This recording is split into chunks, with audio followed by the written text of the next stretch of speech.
Nouveau numéro de Match-Up le mensuel et direction le vignoble Mâconnais, puisque nous sommes en compagnie de Johanna Cortinovis, ex-joueuse du Charnay Basket Bourgogne Sud et désormais coach des équipes du centre de formation. Bonjour Johanna. Bonjour. Merci de prendre un peu de temps pour nos auditrices et nos auditeurs. Johanna, avant de parler de cette saison 2019-20, j'aimerais qu'on fasse un retour sur la saison dernière et l'épopée à laquelle tu as pris part avec l'équipe 1 du CBBS. On va rapidement rappeler le parcours. Premier de la saison régulière, vainqueur des playoffs, champion de France donc de Ligue 2 et synonyme de montée en Ligue féminine. Avec un peu de recul, maintenant qu'il s'est quand même écoulé pas mal de mois depuis cette épopée, quand on regarde les effectifs, les moyens financiers que chaque équipe présentait, vous faisiez pas forcément partie des grandissimes favoris, en comparaison de Toulouse, de Angers, de Chartres, qui avaient mis des moyens un peu plus importants sur la table. Alors selon toi, qu'est-ce qui a fait justement la différence par rapport à ces équipes-là sur la longueur de toute la saison ? Je pense qu'une équipe, comme tu viens de le dire, ça se construit sur la longueur et que les résultats, c'est un peu comme un marathon, quoi. C'est vraiment la construction d'une équipe sur 10 mois. Ce qui est le plus important pour moi à souligner, c'est vraiment la capacité d'avoir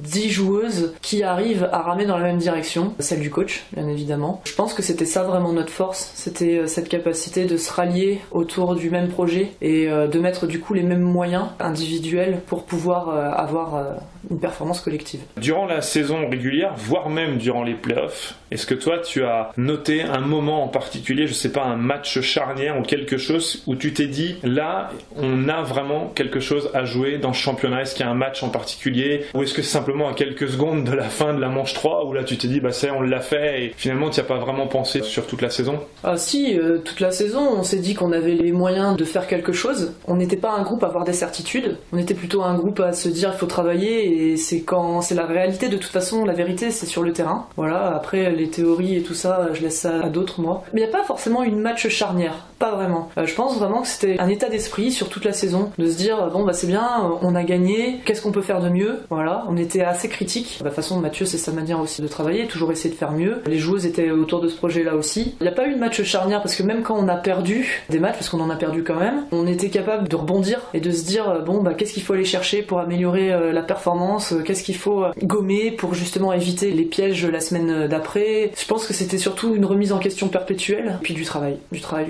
Voilà. Et après, est-ce qu'il y a eu un match où on s'est dit ça y est c'est bon? Franchement non. Je pense qu'on a joué les playoffs jusqu'au bout en se disant faut pas qu'on se viande.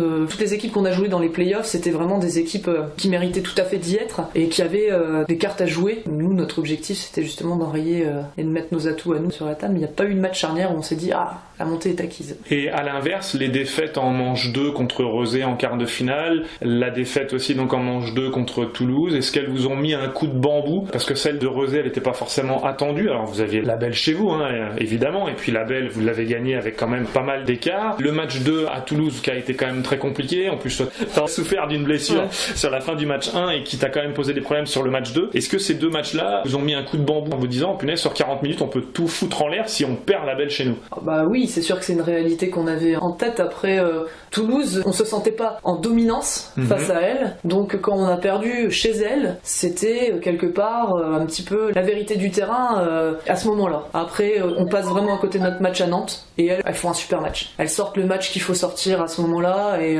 elles méritaient de gagner le match qu'on a perdu chez elles, quoi. Ouais, elles avaient certainement pas envie de mourir chez elles justement et terminer au moins par une victoire. Non, et puis elles sortent vraiment un super match et nous à côté de ça on sort de notre identité de jeu et voilà, c'est peut-être ce match-là qui nous a vraiment fait pas douter mais réagir dans la mesure où on s'est dit voilà, on n'a pas le droit à l'erreur du tout, quoi, parce que ça serait à ce moment-là de la saison c'était anormal de perdre comme ça, en tout cas pas de perdre mais de perdre de cette manière-là. Ouais, je comprends. Ce titre de 2019 pour toi ça n'a pas été le premier, ça a été le deuxième puisque tu en as acquis un en 2013 avec Angers qui avait d'ailleurs même décroché le titre de MVP du Final Four puisque la formule était un peu différente à cette époque. Si tu devais un peu comparer ces deux titres, est-ce que tu dirais que les deux ont plus ou moins la même saveur ou qu'il y a forcément des différences? Est-ce qu'il y a quand même une saveur particulière entre l'un et l'autre? Alors déjà je tiens à remettre un petit peu dans le contexte à l'époque quand on monte avec Angers. Angers avait des finances un peu similaires au club ici. Et c'est la montée en ligue féminine qui a permis de doubler le budget. Finalement c'était des contextes un peu particuliers et c'est un peu similaire quelque part aussi. Est-ce que ça a un goût différent? Non. Oui. Je sais pas trop répondre à cette question parce que forcément on n'a pas les mêmes coéquipières, on vit pas les choses de la même manière, c'est juste différent. Il n'y a pas de moins ou de plus, c'est vraiment, de toute façon à chaque fois c'est un bonheur quoi, parce que c'est un sport collectif et qu'on savoure ça tous ensemble et que c'est sûr qu'on est content du travail qu'on rend individuellement, mais s'il n'y a pas des coéquipières autour de nous pour briller avec ça, on fait pas ce sport quoi. Ouais, et puis c'est vrai qu'après un titre récompense vraiment une saison entière, donc après tu regardes dans le rétro, tu repenses aux moments qui ont été compliqués, aux moments qui ont été moins compliqués. C'est un peu ça, il y a tout qui se met dans la balance. Personnellement, le basket, ça a toujours été un sport humain, que j'ai toujours voulu faire à taille humaine. J'ai jamais envisagé de faire ce sport-là comme un business. Donc effectivement, l'humain autour, il est hyper important. Et ça a été encore plus savoureux parce que on se souvient des moments qui ont été difficiles avec nos coéquipières. On se souvient aussi des bons moments. On sait que elles ont été là pour nous, que nous on a été là pour elles. Enfin, c'est vraiment un microcosmos, une micro-famille quelque part. Enfin moi en tout cas c'est comme ça que je l'ai vécu et c'est ce que j'ai essayé de créer tout au long de ma carrière. Et je pense que c'est ça qui donne vraiment un goût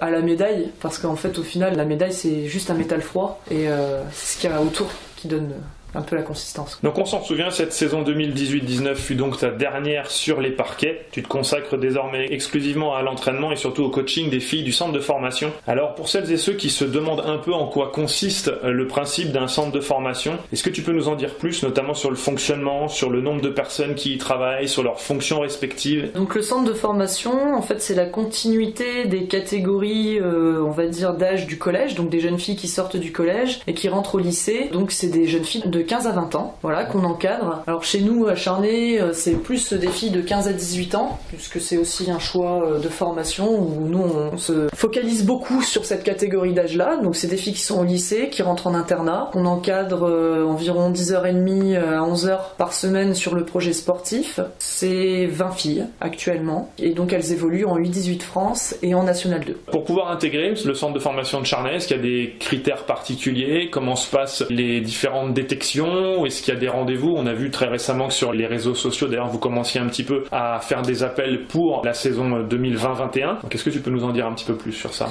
Du coup, les détections, elles se passent sur 2 journées où on demande aux jeunes filles de venir. Donc, sur présentation, donc il y a des pré-inscriptions à faire. Elles doivent nous envoyer un CV sportif et les bulletins scolaires, puisque les admissions se font aussi sur bulletin scolaire au centre de formation de Charnay. Voilà, donc on a un double critère, un double projet scolaire et sportif. Et puis après, sur analyse des CV, on convie ou non les jeunes filles à venir à ces journées de détection. Pour laquelle vous faites quelques tests, ça se passe comment? Il y a des tests physiques, oui, des tests situation de jeu, etc.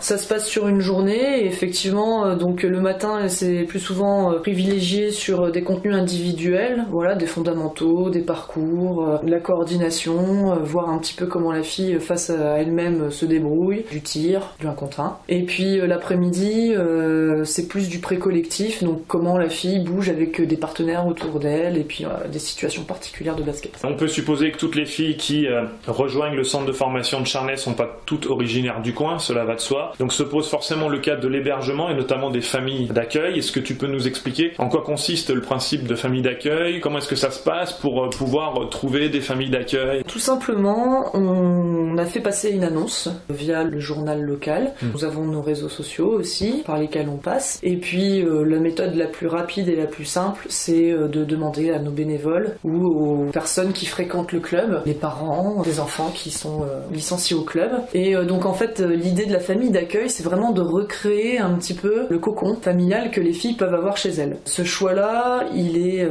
voulu dans le sens où on estime que déjà toute la semaine, elles sont en internat. Donc ça veut dire à l'internat, coupé des familles, très loin, seules entre elles, et que c'est un temps scolaire. Et elles ont besoin, pour nous, de retrouver des structures un petit peu qui leur rappellent la famille, où elles peuvent se poser, où elles peuvent aussi couper avec le basket et le fait de pas tout le temps être ensemble, prendre un bol d'air un petit peu par rapport à leur parcours scolaire et basket. On a constaté aussi que le fait d'être dans des familles d'accueil qui ont des adultes du coup qui sont présents, et ben voilà, les filles sont incitées à faire leurs devoirs, elles sont questionnées: est-ce que t'as fait tes devoirs? Oui, je les ai faits. T'es bon? Oui, ça va. Ça les rassure, ça rassure les parents aussi qui sont loin, de savoir qu'il y a un suivi comme ça. Et puis ça a aussi un intérêt diététique. En fait, les familles d'accueil les font se nourrir comme des sportives, et donc c'est c'est pas elles qui se débrouillent pour manger, c'est pas des plateaux repas froids. Donc il y avait tous ces avantages-là qui nous permettent de mettre les filles dans les meilleures conditions possibles. Quand tu dis qu'elles sont nourries comme des sportives, est-ce que ça veut dire que chaque famille a une sorte de charte qu'elles doivent suivre, en gros par les emmener dans un fast-food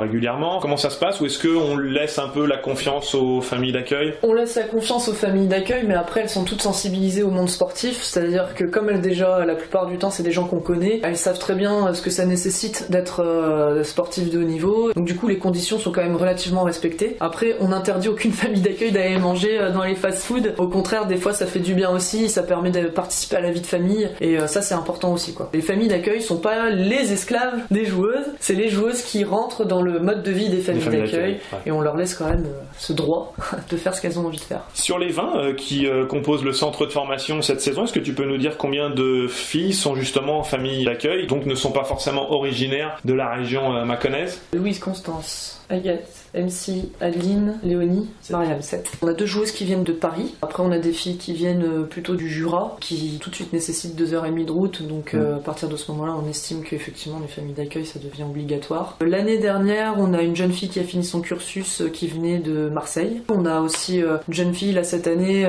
qui vient de La Rochelle. Oui on commence à toucher des régions plus éloignées. Et donc elles sont libérées sur les timings de vacances scolaires, c'est ça? Ça se passe comme ça? Ou c'est plutôt en fonction du calendrier sportif? Voilà, on est plutôt sur ça. Ouais, on est plutôt sur le calendrier sportif. L'avantage qu'on a, c'est que sur les espoirs, on les connaît à l'année, c'est assez fixe. Donc du coup, ça permet de nous organiser aussi autour de ça pour savoir comment on les libère, à quel moment on les libère. Et sur les calendriers cadettes, on les connaît 4 mois par 4 mois, quoi. Donc ça nous permet aussi de pouvoir anticiper sur les week-ends off, où elles peuvent rentrer, et les week-ends où elles savent qu'il faut rester, qu'il va y avoir entraînement, stage, enfin voilà. Alors donc, tu l'as mentionné un petit peu plus tôt, effectivement, il y a 2 équipes qui concernent donc le centre de formation, une en nationale féminine 2 et l'autre en U18 élite. Je crois savoir que les filles peuvent donc évoluer dans l'une comme dans l'autre. Alors, est-ce que tu peux nous expliquer un petit peu l'organisation que ça nécessite? Sur quels critères vous dites ce week-end, ces 10 joueuses-là vont aller en NF2, ces 10 joueuses-là vont aller en U18 élite? Comment ça se passe? En fait, ce qu'il faut bien comprendre, et déjà ce qu'il faut nuancer, c'est la catégorie d'âge des joueuses et le niveau dans lequel elles évoluent. C'est-à-dire que nous, on a 21 jeunes filles sur 22 qui ont moins de 18 ans. On n'en a qu'une qui a plus de 18 ans. Donc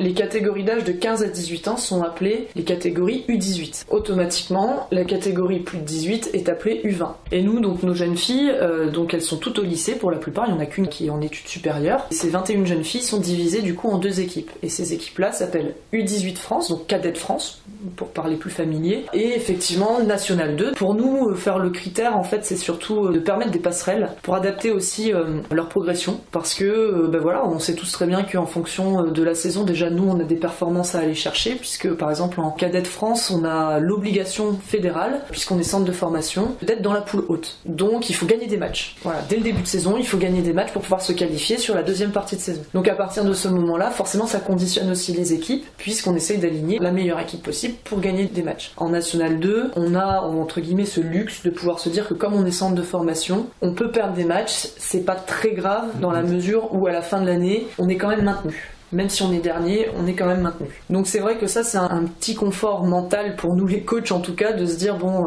on n'est pas obligé encore pour le moment de jouer sur les 2 tableaux. Donc en début d'année c'est comme ça qu'on fait les équipes. On privilégie les cadettes pour gagner des matchs, et ensuite sur la Nationale 2 on fait doubler ou on met les filles qui n'ont par exemple pas de match le week-end parce qu'elles jouent pas sur les Cadettes France, et qu'on estime qu'il faut quand même qu'elles jouent parce qu'une basketteuse c'est pas fait que pour s'entraîner, il faut jouer. Là maintenant sur la deuxième partie de saison, les effectifs sont rééquilibrés et on place les jeunes filles maintenant qu'on les connaît bien, qu'on a évolué avec elles, qu'on a su aussi étudier quelle est l'équipe qui leur correspondra mieux pour s'épanouir. On les place en fonction de où on estime qu'elles seront les plus efficaces, épanouies, voilà. Et les groupes deviennent un peu plus fixes, il y a un peu moins d'allées-venues. Tu expliquais qu'en tant que centre de formation, vous avez l'obligation que vos cadettes France soient qualifiées pour la poule haute. Qu'est-ce que le règlement sous-entend s'il n'y a pas cette qualification en poule haute? Alors il n'y a pas de sanctions sportives, mais il y a des sanctions financières. Et puis après, c'est aussi le label nouvelles centres de formation que nous n'obtiendrons pas si nous ne correspondons pas en fait au cahier des charges qui nous impose d'être en poule haute. Ouais. D'accord. Les déplacements, on le sait,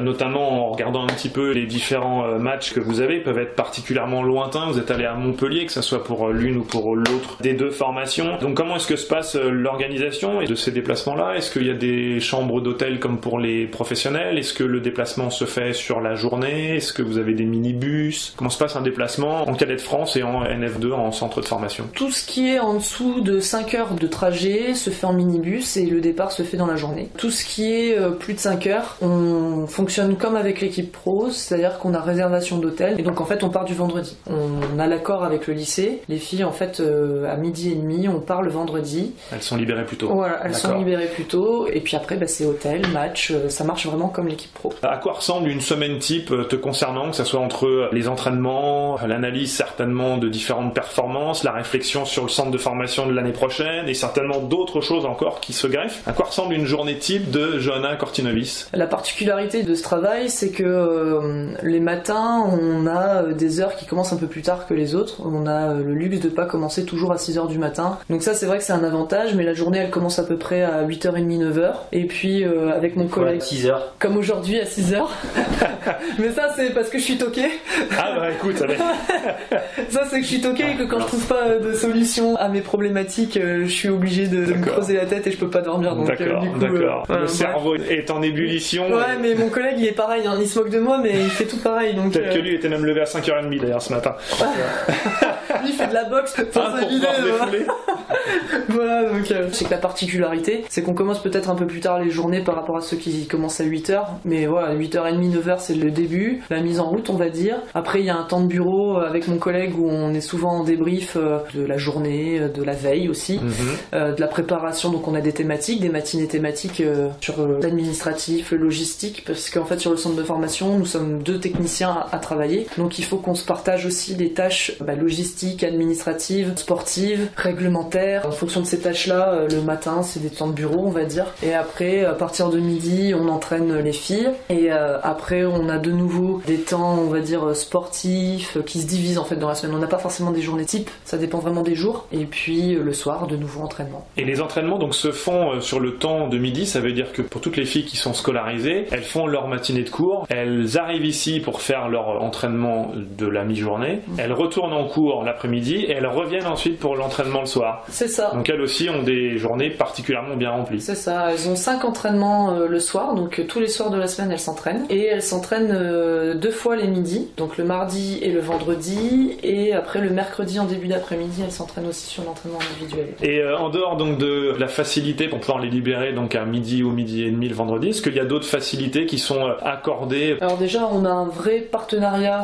très fort avec le lycée Lamartine qui joue le jeu sportif en fait de ces jeunes filles. Depuis maintenant 6 ans qu'on travaille avec eux. Chaque année, ça évolue dans le sens sportif et scolaire, puisque l'objectif c'est vraiment qu'elles puissent réaliser un parcours d'élite dans les 2 domaines. Ils ont des horaires aménagés les mardis et les jeudis pour les jeunes filles qui finissent plus tôt du coup. Ils sont aussi dans la recherche justement de réflexion pour comment accompagner les jeunes filles. Donc là on est sur un gros travail pour l'année prochaine, donc on a une section sportive qui va s'ouvrir. Les résultats tombent en février, donc c'est un petit peu précoce, mais j'espère en tout cas que ça va se faire. On a œuvré tous ensemble dans ce sens-là. On a donc dans cette section sportive des horaires aménagés, parce que c'est pas non plus évident pour eux, et je tiens à le souligner avec la nouvelle réforme du lycée, avec les nouveaux menus qui apparaissent. C'est vrai qu'eux, ils ont eu un sacré boulot à faire, et c'est vrai qu'ils ont réussi pour le basket à maintenir les horaires aménagés. Donc c'était vraiment un gros effort de leur part, qui montre que tout le monde travaille dans le même sens. Et puis après, oui, il y a un suivi diététique, parce que le self est un self vraiment de qualité, donc les filles mangent vraiment très bien et à leur faim, voilà, avec des menus très variés. Et donc il y a une cellule de réflexion qui va être ouverte pour l'année prochaine pour essayer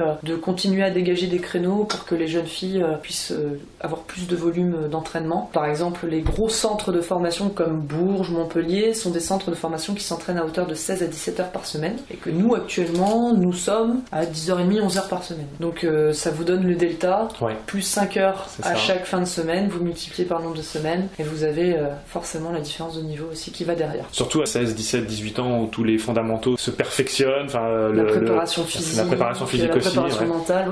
On voit souvent le sportif comme uniquement une performance ou voilà, mais mais il y a la machine qui est derrière, et c'est vrai que la machine, elle se constitue de plusieurs, elle est multidimensionnelle, quoi. Autant on a fait un vrai bond dans les années 90-2000 avec la prise de conscience qu'il fallait préparer physiquement les joueurs, où il y a eu énormément de métiers qui sont apparus autour de ce sujet-là pour accompagner l'athlète à être toujours une plus belle mécanique, à sauter plus haut, aller plus vite, prévention de la blessure, etc. Autant maintenant on se rend compte que la préparation mentale prend vraiment une dimension hyper importante, et c'est un constat de 30 ans ça. Et donc on commence à voir émerger effectivement des coachs mentaux, des préparateurs mentaux, et c'est l'avenir du sport. Donc ça c'est pareil, c'est une dimension qu'on doit inclure dans les heures d'entraînement de ces jeunes filles, d'autant plus que c'est des adolescentes et qu'elles nécessitent d'être construites en tant qu'être humain, et pas qu'en tant que sportive. Est-ce qu'il y a un programme, je sais pas, de renforcement musculaire déjà à cet âge-là? Pour le coup c'est ma casquette, je suis en charge de la préparation physique du centre de formation, et c'est vrai qu'on travaille donc déjà avec Mathieu Chauvet qui est affilié à l'équipe 1, on a des contenus transversaux, notamment sur la prévention des blessures, où on travaille énormément là-dessus pour vraiment permettre en fait que leur développement, qu'elles puissent s'entraîner tout simplement. La prévention des blessures, c'est aussi permettre aux coachs de pouvoir greffer des entraînements et de les faire s'entraîner. En plus de l'intégrité bien sûr physique de la joueuse, j'entends. Et mentale quelque part, puisqu'on sait que quand il y a blessure, la blessure n'est pas que physique, elle est mentale aussi. Donc oui, on travaille beaucoup là-dessus. On est entouré d'un staff médical qui est relativement étoffé et très compétent dans ce domaine-là. Kiné, ostéo, posturologue, podologue. On travaille aussi sur la capacité de récupération, parce que ces jeunes filles, elles en ont besoin vu l'emploi du temps qu'elles ont. Donc on est entouré aussi d'une réflexologue qui nous aide. On a un préparateur mental qui intervient aussi avec les filles sur demande. On met vraiment les moyens sur ça pour que les filles soient dans une intégrité permanente, physique et mentale. Et bien sûr, après, on va chercher la performance physique, c'est-à-dire développer la puissance aérobique, le renforcement musculaire avec la force, l'explosivité, la vivacité. Oui, ça c'est des choses que, bien sûr, on travaille très régulièrement. On va revenir rapidement sur la saison de l'équipe 1 en LFB, puisque on l'a dit, tu as raccroché les baskets en mai 2019, mais je pense quand même que tu gardes un œil sur ce qui se passe en Ligue féminine. Donc quel est un petit peu, toi, ton regard sur ce début de saison, qui est forcément compliqué, mais ça tout le monde le savait, qu'il y avait un palier énorme entre la Ligue 2 et la Ligue 1. Toi, tu l'as vécu, donc tu es très bien placé pour en parler. Qu'est-ce que tu penses de cette première partie de saison? Moi, je pense qu'il ne faut rien lâcher. Les résultats, effectivement, peuvent paraître décevants quand on est simple spectateur. Maintenant, je pense que quand on connaît un petit peu le basket et ce domaine-là, il y a des choses qui s'expliquent. Sans chercher d'excuses à l'équipe, il y a des choses qui s'expliquent. Après, c'est vraiment dans la longueur qu'il faut construire. C'est pas parce qu'on a eu un début de saison difficile en termes de résultats qu'on n'aura pas la performance voulue à la fin, c'est-à-dire le maintien. Il y a des matchs à aller gagner, on est dans une formule Ligue féminine qui est assez particulière avec les playoffs, les playdowns. Il suffit de gagner les bons matchs, il suffit de répondre présente sur quelques rendez-vous importants. On en revient encore une fois à ça, mais ça c'est des capacités, je pense, mentales que l'équipe doit avoir. Vraiment, on croit à ce maintien qui est tout à fait accessible. C'est un marathon. De toute façon, une saison, c'est jamais ceux qui partent le plus vite qui forcément arriveront en premier. Il faut savoir gérer. Je fais que les encourager parce que de toute façon, c'est l'équipe 1 qui tire tout le reste du club. Elles ont une grosse pression, des grosses responsabilités sur leurs épaules. Qu'elles sachent qu'il y a beaucoup de gens qui les encouragent et qui ont un œil bienveillant sur elles, et ça c'est important. Pour moult raisons, l'équipe a été fortement chamboulée à l'intersaison. Il n'y a eu que 4 rescapés du titre de 2019. Est-ce que tu penses aussi que la dynamique qui a été créée par cette montée-là est presque morte dans l'œuf,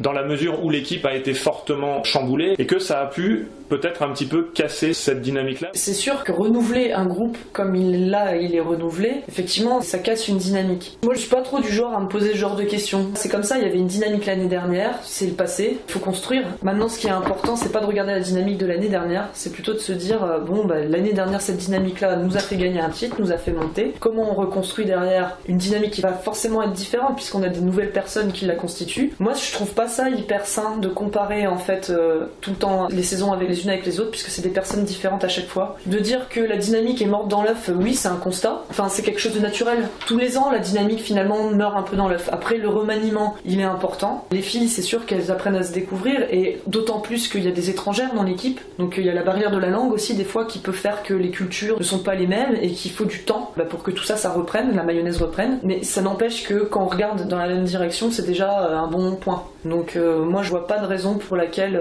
on n'y arriverait pas. Je vois pas de raison qui pourraient nous freiner dans nos objectifs. Celles et ceux qui suivent le CBBS de près le savent, tu fais partie de l'équipe de France militaire de basket. Tu as d'ailleurs participé aux Jeux mondiaux en octobre dernier avec une 4e place à la clé. Est-ce que tu peux nous présenter un petit peu le concept de cette équipe de France et les critères qui font que tu es éligible toi, que Laure Belleville l'est aussi? Qu'est-ce que tu peux nous dire à ce sujet? Pour l'admission en équipe de France militaire, alors on a 2 parcours assez différents avec Laure. J'ai fait partie des premières recrues réservistes militaires. Par le mot réserviste, il faut entendre qu'en fait on a un métier dans le civil, mais qu'on a un contrat quand même avec l'armée pour venir faire des piges dans l'armée. C'est un petit peu le même principe que pompier volontaire par exemple. Et du coup, moi j'ai été une des premières à signer mon contrat et je l'ai signé du coup avec une base aérienne, la base aérienne de Tours. Et en fait c'est ce contrat-là, après mes formations initiales de réserviste, qui m'a permis d'intégrer l'équipe de France militaire. Pour Laure, ça s'est déclenché 2 ans plus tard. On a croisé notre chemin au sein du club de Charnay et je savais que l'équipe de France recherchait une poste 2-3. En fait, j'en ai parlé au coach, le coach l'a contacté et du coup, Laure, il faudra faire une interview avec elle, mais qui vous racontera que voilà, elle avait déjà des affinités avec l'armée plus jeune. Ça l'a tout de suite branchée et c'est comme ça qu'elle a signé un contrat du coup avec le CNSD, donc le Centre National des Sports de la Défense, qui se situe à Fontainebleau. Vous avez participé en octobre dernier aux Jeux mondiaux, qui est un petit peu l'équivalent des JO, pour faire un parallèle. Le fait de représenter son pays, le fait de partir à l'autre bout du monde, je pense que ça a dû être quand même une aventure humaine avant tout, une aventure culturelle aussi, et de jouer avec le maillot de l'équipe de France sur le dos, ça doit être quand même quelque chose, quoi. C'est unique, clairement, comme sensation. Je veux dire, chaque maillot qu'on porte, bien sûr que c'est de la fierté, on représente une entité, donc quelque chose qui nous dépasse un peu, mais là c'est la France. Ça va au-delà. Donc oui, c'est sûr qu'il y a de la fierté qui est là, il y a de l'honneur de pouvoir avoir la chance de représenter la nation. Après, c'est vrai qu'on a eu l'opportunité, la chance de pouvoir vivre 3 campagnes. On a vécu une campagne à San Diego en Californie, c'était en 2016. Après, on a eu Warendorf qui est en Allemagne, donc qui est un peu plus local, on va dire. Et là, oui, effectivement, on est parti en Chine à Wuhan. Franchement, l'aventure à l'international, c'est encore quelque chose de plus incroyable à vivre. C'est vrai que culturellement parlant, c'est l'opportunité de découvrir le sport d'une autre manière et puis d'avoir encore une fois des rencontres humaines. Voilà, moi, c'est ce qui m'intéresse le plus. Ouais, c'est ce que je voulais dire. Ça reste quand même un peu l'essence même du sport. Une dernière question, Johanna. On va rapidement parler d'une de tes autres passions. Tu nous en avais parlé à ce micro quelques temps après le titre de champion de France de Ligue 2. La littérature, est-ce que tu peux nous en dire un peu plus? Est-ce que tes journées où tu as à peu près besoin de caler 28h30 sur 24 heures, est-ce qu'elles te permettent quand même de pouvoir rédiger, notamment quand ton cerveau bouillonne? Est-ce que parfois tu te lèves et t'écris quelques petites choses? Où est-ce que t'en es sur ce dossier-là? Là, actuellement, ce que j'écris le plus, c'est basket. Donc non, j'avoue que là, j'ai du mal à me trouver des créneaux pour écrire, mais c'est surtout aussi que je vis vraiment l'écriture comme une passion. J'ai envie de m'engager là-dedans comme moi j'ai envie de m'engager. Et moi, j'ai pas envie de faire de l'écriture une contrainte. Et donc, en fait, je le gère vraiment comme j'ai envie. Et là, c'est pas forcément que j'ai pas l'envie, mais c'est que je vois bien que j'ai pas le temps pour le faire comme j'en ai envie. Donc, je préfère lâcher un petit peu l'affaire. Donc là, je vais participer pour mon premier livre que j'ai auto-édité. Je participe à un salon du livre en avril. Pour le moment, je reste sur ce premier livre, même si le reste est en cours d'écriture. Mais pour le moment, j'ai fait une pause dans l'écriture parce que je veux le faire correctement. Et comme je suis assez pointilleuse et perfectionniste, et j'ai besoin de le faire comme je l'entends et à 100%, et voilà, et pas en pointillé, quoi. Johanna, je vais te remercier infiniment d'avoir pris un peu de temps. Bonne suite de saison 2019-20 ici au CBBS. Merci. Merci, Johanna. Merci à vous. À bientôt. Au revoir.